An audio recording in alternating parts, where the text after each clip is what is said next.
Let us pray. Our Father in heaven, we thank you for your love towards us to share your word at this time. We pray, O God, through the name of your Son, Jesus Christ, to speak to us, O God, a word of healing. At the end of this meditation, Father, let us have fullest cause to appreciate you, for we prayed in Jesus' mighty name. Amen.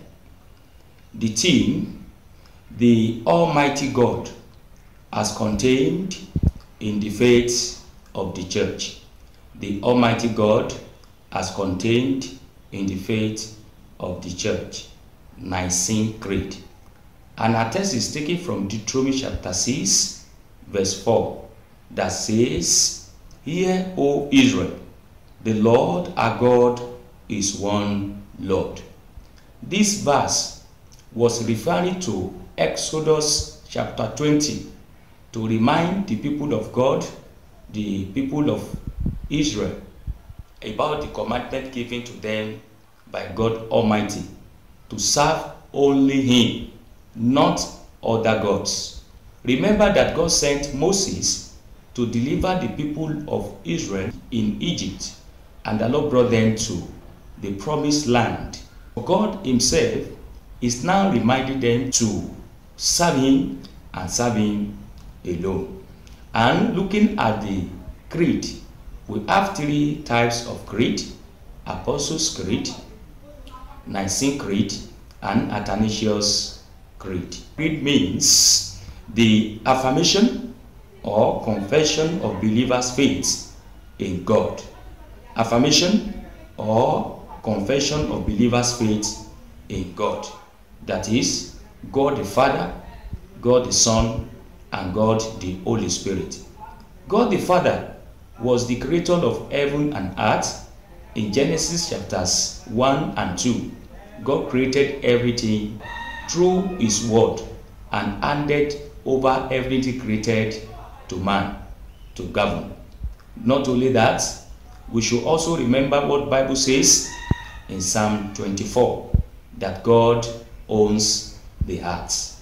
And I pray for someone listening to me right now that anything created by God in you that will be tampered by sin or the enemy, the right hand of God will touch and reform right now in the mighty name of Jesus.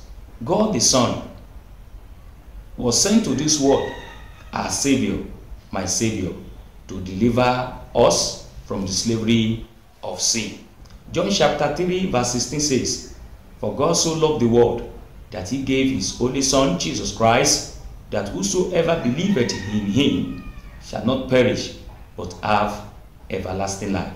For you and I to have everlasting life, we must believe in the Son of God, that is Jesus Christ, our Lord and Savior, and also God the Holy Spirit, our Comforter, sent by Lord Jesus Christ. Remember what the Bible says in John chapter 14. When Jesus Christ was about to leave the disciples, they were so troubled, and Jesus told them not to allow their hearts to be troubled, that going to the Father will do them benefit, that getting to the Father, He will send the Comforter that will be with them and also reveal the hearts of God to them at all times. After that, remember what happened to Peter. When the Spirit of God came upon him, he received the spirit of boldness. That is, Holy Spirit also works and gives Christian boldness to preach gospel. The same Peter stood and preached to people around, and about 3,000 souls were won to Jesus Christ at a go. Also, we Christians, God is sending us out at this time to go out and preach the same gospel that was preached by Jesus Christ, to let people know about Jesus Christ and the purpose why Jesus Christ came to this world, especially as we are at the Lenten season. I pray that as we submit ourselves to go out, especially at this season, the Spirit of God will go with us and the Spirit of God will direct us. We should try to submit ourselves to the Spirit of God for Him to come on us and give us the spirit of boldness. Let us pray. Father Almighty, we thank you for your word sent to us.